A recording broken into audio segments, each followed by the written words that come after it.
This is a man on his way to work, beneath the surface of the ocean. Only a few short years ago, this would have been an imaginary scene in a science fiction movie. Today, it's reality. We're going to follow men underwater and see some of the unusual equipment and vessels being used to unlock the secrets of the deep. Today, as Discovery explores the world beneath the sea.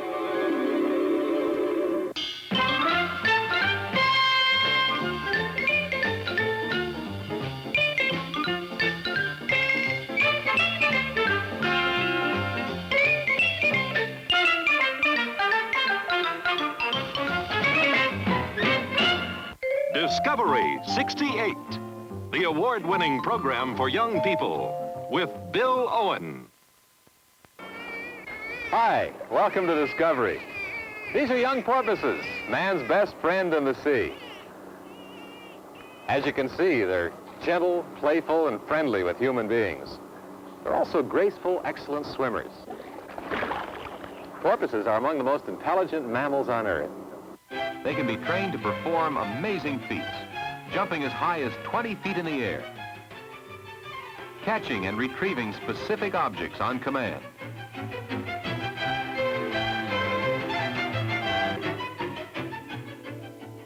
Because of their intelligence and ability to learn commands, the Navy has used trained porpoises to deliver messages and run errands for divers working underwater.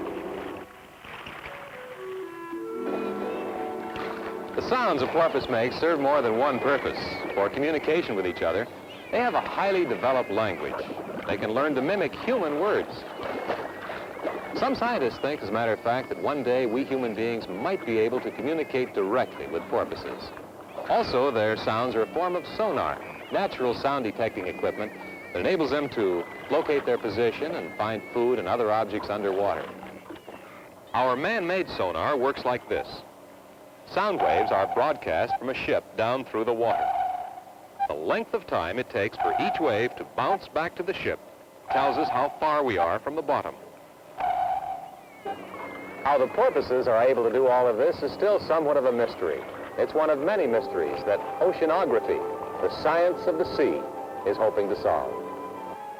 There are good reasons why most of the ocean remains a mystery. First of all, it's an unnatural environment for man, who must breathe air and fight the tremendous pressure and strange effects of the deep. Ever since the beginning of recorded history, men have been diving in the sea.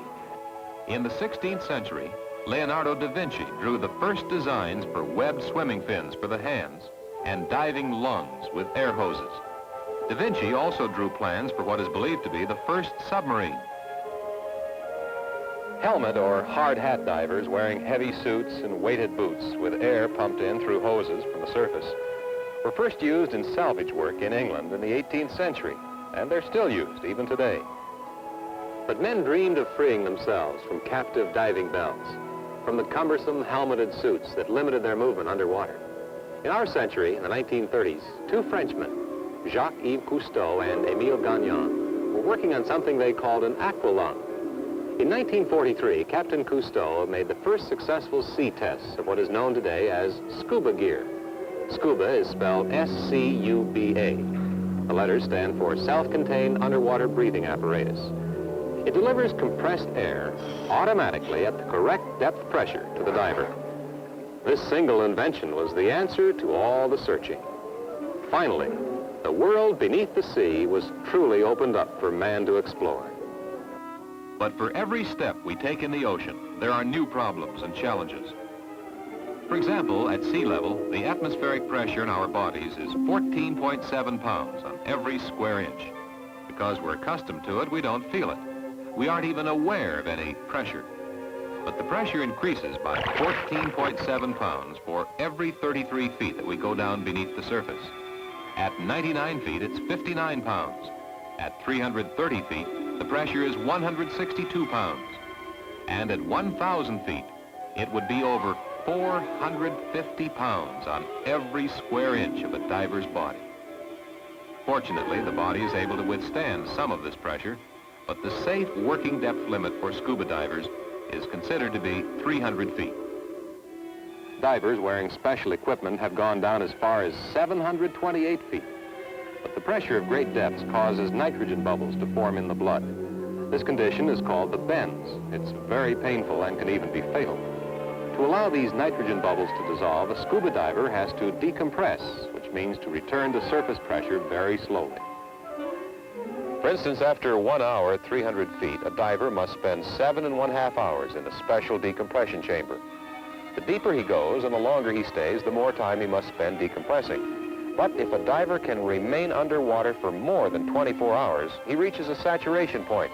After 24 hours, he only has to decompress for about 35 hours, no matter how long he stays down, a week or even a month. The next step, then, a pressure-proof, watertight house beneath the sea, where divers can return to eat and sleep, to live and work in a warm, dry shelter. We're going to look inside Sealab, a house 200 feet beneath the surface of the ocean. And we'll do that in just a minute. Before the Sealab housing could go into the water, a great deal of research had to be done. One of the pioneers was Captain Jacques-Yves Cousteau. I have long felt that undersea exploration is not an end in itself, although it is spiritually rewarding merely to be an onlooker. To enter this great unknown medium is the privilege of our era. Man must and shall colonize the sea floor. In 1962, he designed the first continental shelf station, called Conshelf 1. A cabin with compressed air where 2 divers lived 35 feet deep for 69 hours. In 1963, in Cousteau's Conshelf 2, 5 divers lived for an entire month in an underwater house, going out each day to work in the open sea as deep as 100 feet and returning to their house without going to the surface or having to decompress each time. For deeper explorations, this submarine, the diving saucer designed by Captain Cousteau, was also kept below the entire time.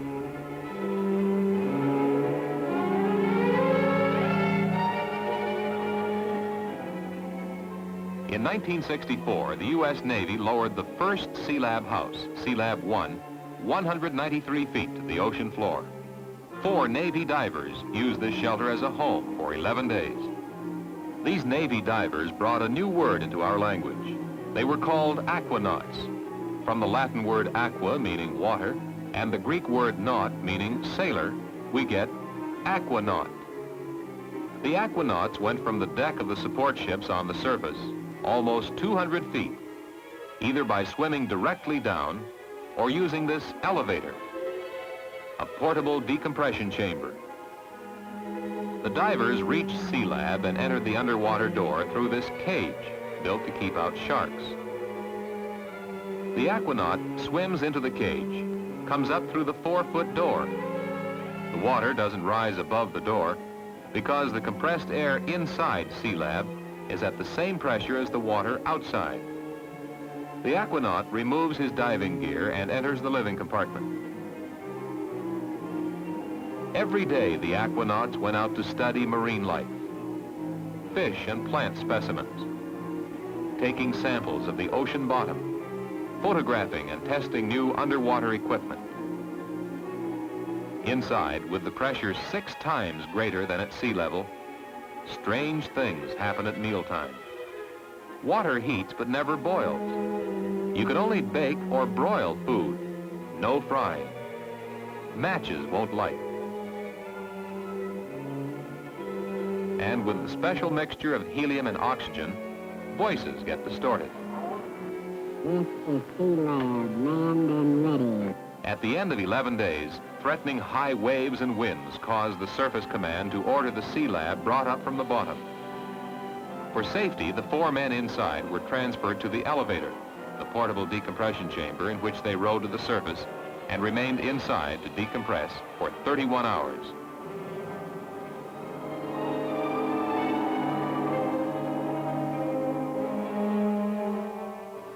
In 1965, the Navy completed an even more extensive man-in-the-sea project, Sealab 2, with an improved living compartment.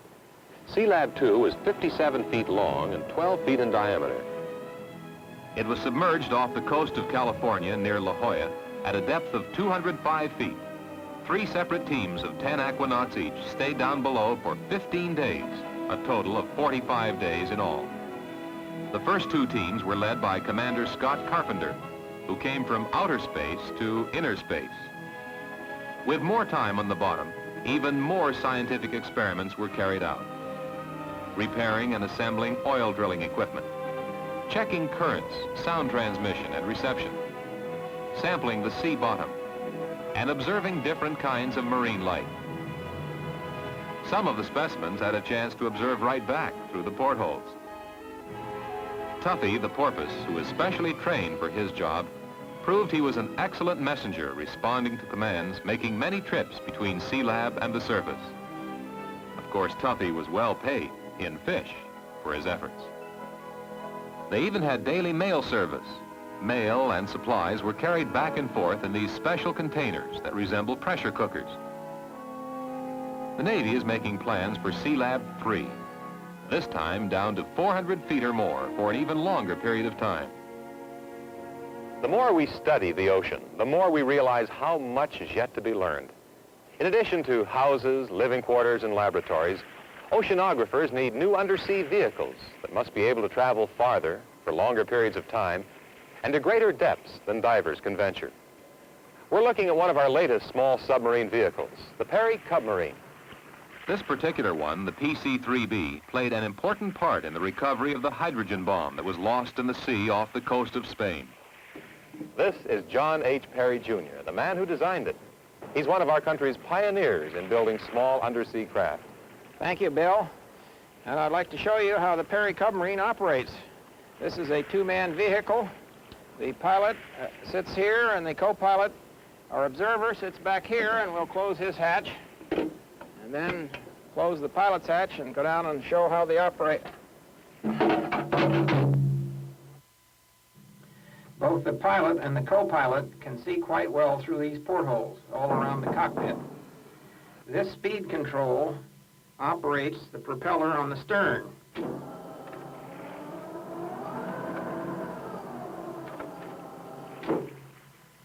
The rudder turns it right or left. To go up or down, you use the planes on the bow by pulling back on this wheel. If you're standing still, you can't use the rudder. To turn right or left, you use this knob to turn on the thruster on the bow. If you want to pick up samples or objects on the bottom, this mechanical arm can be manipulated from the inside. It can pick up objects as light as a pencil or as heavy as 600 pounds. You can see why all this equipment is useful when the submarine goes underwater. The 2 crew members can stay down and work at 600 feet for 12 hours normally and 24 hours in an emergency, making it easier to perform experiments, conduct research, and collect information from the sea that previously could only be done by divers working at limited depths. Mr. Perry, in collaboration with another undersea pioneer, Edwin Link, is currently working on a new submarine housing that will carry 2 crewmen and 2 divers in a special decompression chamber. They'll be able to work as deep as 1,200 feet and stay submerged up to 36 hours. There are many other vessels being used for oceanography today, some of them more fantastic than even Jules Verne might have dreamed of. We'll see some of these submersibles, and we'll find out what it's like to actually dive in one down to 1,000 feet. We'll do that in just a minute. This is a scale model of the Alvin, another of the small oceanographic research vehicles that are actually in operation today. The Alvin, owned by the Woods Hole Oceanographic Institution in Massachusetts, can carry a pilot and 2 observers down to a depth of 6,000 feet for 24 hours or more. The large propeller on the stern can be turned from side to side to steer it right and left. Up and down movement is controlled by the small lift propellers on each side, which can be rotated completely around. This 2-man vehicle, designed by the U.S. Navy, is called Deep Jeep. It's able to operate down to 2,000 feet and was specially designed for exploring underwater canyons and deep trenches. The two crewmen are able to observe directly through the viewing port in front. Like its namesake, this Jeep is very easy to maneuver. The two rotating motors on the sides enable it to go forward, up or down, and hover in any position. And this strange-looking vehicle is called Curve.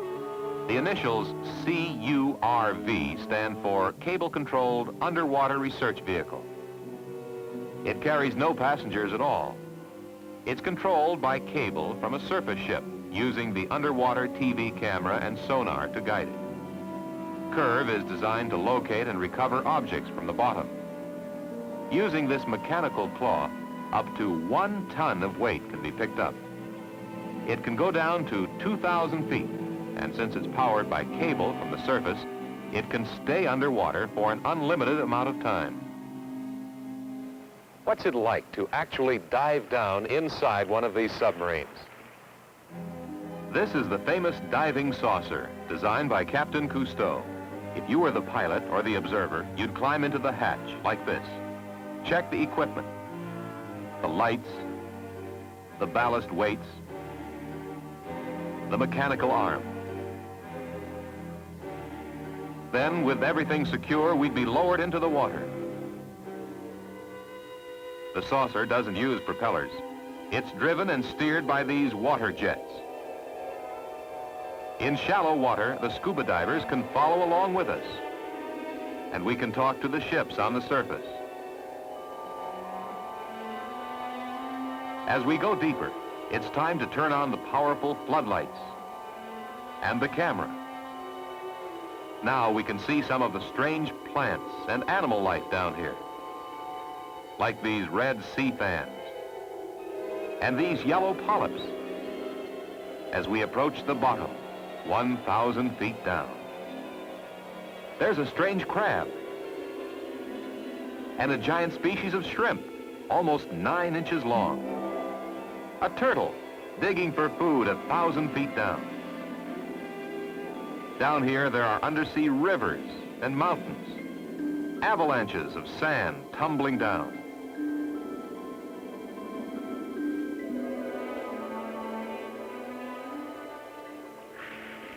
After the dive, when it's time to return to the surface, the divers help attach the lifting line so the crane can haul us back up.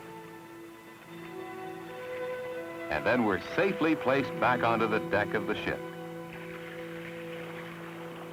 All of these amazing vehicles are in operation today. For the future, newer vessels capable of still greater depths to 10, 20, and even 30,000 feet are being planned, using new fuel cells or nuclear power, with new methods of propulsion, like this tandem propeller model being tested by the Navy. Instead of metal, some of these vessels will be built of glass. It's hard to believe, but recent tests have shown that a certain type of glass used in undersea equipment actually gets stronger as it goes deeper. The more pressure it receives, the more it's able to resist. So vehicles like this are actually being planned and tested by the U.S. Navy. As you can see, oceanography is moving straight out of the pages of science fiction and into reality. Perhaps one day you might be living or working in a nuclear-powered city, like this, beneath the sea, going out to explore inner space in small submarines, farming the sea for food sources, cultivating plankton, sea plants like algae and kelp, extracting chemicals, minerals, and a never-ending supply of fresh water from seawater. Using long trains of undersea barges towed by submarines, we could be mining the vast metal deposits and even diamonds on the ocean floor, or drilling beneath the bottom for oil. These and many other challenges of the sea are all out there waiting for us to conquer them. We'll be back in just a minute. We've found out that the world beneath the sea holds many unused treasures for us. We've seen oceanographers at work, the scientists and engineers of the sea. We've seen the vessels and equipment of the future. We've learned that the sea may be our most important frontier. As President John F. Kennedy once said, Knowledge of the oceans is more than a matter of curiosity. Our very survival may depend on it. If you'd like to know more about oceanography, then ask your librarian for these books. Men Underwater, edited by James Dugan and Richard Vahan, and Science Beneath the Sea by William M. Stevens of the University of Miami's Institute of Marine Science. Next week, Discovery travels just across our northern border into French Canada. Be sure to be with us. Bye-bye. The Discovery Production Unit's domestic transportation arrangements and production consideration provided by United Airlines.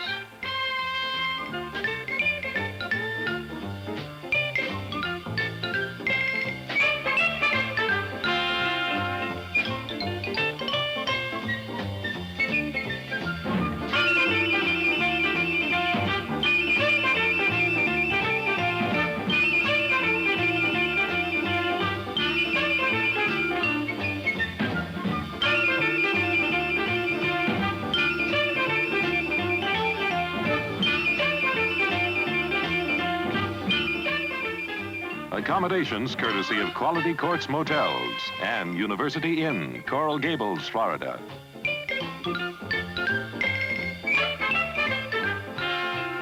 This has been a Jules Power production in association with ABC News and Public Affairs.